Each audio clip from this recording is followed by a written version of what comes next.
नमस्कार साथियों। आज के इस वीडियो में हम लोग पढ़ेंगे अभिप्रेरणा के बारे में, यानी मोटिवेशन के बारे में। देखिए, अभिप्रेरणा वह आंतरिक शक्ति है जो किसी व्यक्ति को कार्य करने के लिए प्रेरित करती है या किसी व्यक्ति को लक्ष्य प्राप्त करने के लिए प्रेरित करती है। ठीक है। अभिप्रेरणा मुख्य रूप से दो प्रकार के होते हैं, एक आंतरिक अभिप्रेरणा और दूसरा बाह्य अभिप्रेरणा। ठीक है। इस दोनों को हम अब एक एग्जाम्पल से समझते हैं क्या होता है। ठीक है।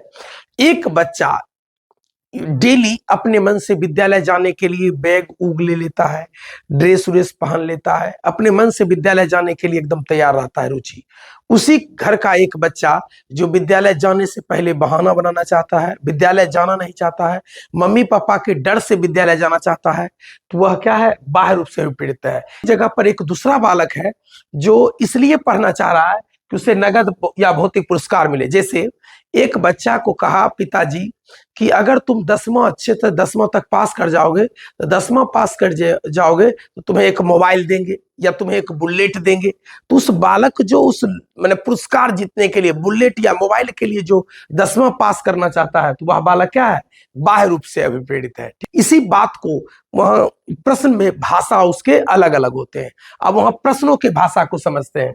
कहेगा कि एक बालक में रुचि के अनुसार कोई कार्य करता है तो बालक आंतरिक रूप से है। एक बालक अपने किसी चीज को जानने में जिज्ञासा है तो वह बालक आंतरिक रूप से प्रेरित है। तो अगर किसी कोई कार्य करने में बालक को संतुष्टि होता है तो बालक आंतरिक रूप से है। किसी बालक को काम करने में आनंद आता है तो वह बालक आंतरिक रूप से है। ज्ञान प्राप्त करना चाह रहा है तो वह बालक आंतरिक रूप से है। संप्रत्यय की समझ यानी कॉन्सेप्ट की समझ बनाना चाहता है, किसी अवधारणा का कॉन्सेप्ट समझना चाहता है तो वह आंतरिक रूप से है। आत्म परितोषण है, मतलब आंतरिक रूप से वह संतुष्ट महसूस करता है तो आंतरिक रूप से है। लेकिन वहीं पर एक दूसरा बच्चा है जिसको आप निगेटिव अर्थ में यूज करेंगे, नगद पुरस्कार के लिए पढ़ना देंगे, तो यह बाह्य रूप से है, जो कि गलत है। दंड एवं सजा से बचने के लिए अगर कोई बच्चा पढ़ रहा है या कोई कार्य कर रहा है तो बालक बाह्य रूप से अभिप्रेरित है। प्रतियोगिता जीतने के लिए वो अगर पढ़ रहा है या कोई कार्य कर रहा है या खेल रहा है तो वह बाह्य रूप से प्रेरित है। दूसरे से प्रशंसा या सराहना पाना चाहता है तो वह बाह्य रूप से है।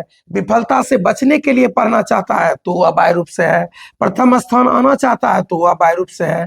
अच्छे अंक प्राप्त करना चाहता है तो वह बाह्य रूप से प्रेरित है। डांट से बचने के लिए पढ़ रहा है तो वह बाह्य रूप से प्रेरित है। इसलिए शिक्षण अधिगम प्रक्रिया में एक अध्यापक को बालकों को आंतरिक रूप से प्रेरित करने का प्रयास करना चाहिए।